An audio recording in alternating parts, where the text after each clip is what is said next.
మనం కష్టపడడానికి ఇష్టపడేవారంటే దేవుడికి చాలా ఇష్టం.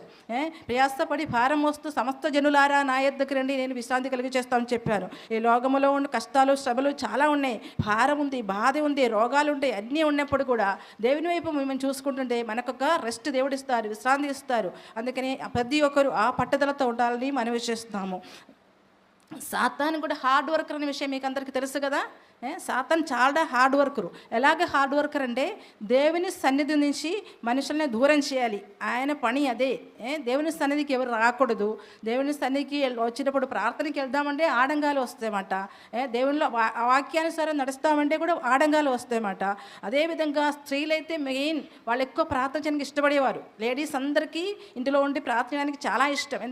కానీ ఒక్కరోజు ఇలా తీర్మానం చేస్తున్నప్పుడు ఏమొస్తాయంట, పనులు పనులు పనులు పనులు పనులు, ఒక్క పని తర్వాత ఇంకో పనులన్నీ ముగించుకుని ఉంటే ఎవరో ఒకరు వస్తారు మాట్లాడడానికి. అలాంటి పరిస్థితి స్త్రీలకు వస్తుంది. కానీ మనం దాన్ని జయించాలన్నమాట. జయించినట్టయితే ఒక 2-3 సార్లు జయం పొందినట్టయితే మళ్ళీ ఆ సాతాను ఆ ట్రిక్ తీసుకుని మన దగ్గరికి రాడు. అప్పుడు ఏం చేయాలంటే పలానా ఒక టైం పట్టుకోవాలి, 11 నుంచి 12 వరేనో, లేకపోతే 12 నుంచి 1 గంట వరేనో, అలాగే కొన్ని టైం పెట్టుకుని ఉండే పట్టుకుండాలి. మనం పని అప్పుడు అవ్వలేదనుకోండి, అక్కడే ముగించండి, అక్కడే ఆపేయండి. ఆ పనులు అక్కడ ఆపేసి మనం ప్రార్థన కూర్చోవాలి. ప్రార్థన తర్వాత కావాలంటే పని చేసుకోవాలి. అలాంటి పట్టుదల కలిగిన స్త్రీలుగా మనం అందరూ ఉండాలన్నమాట. ఇక్కడ ఈ స్త్రీలు ఎంతో పట్టుదలతో ఉన్నారు, ఎంతో కష్టపడారు. లేకపోతే 1 గంట ముందు లేగండి, 3 గంటలకి లేగండి, 4 గంటలకి లేగండి, లేకపోతే 5 గంటలకి లేగండి. ఇప్పుడు 7 గంటల వరకు లేగలేని పరిస్థితులు ఉన్నారు.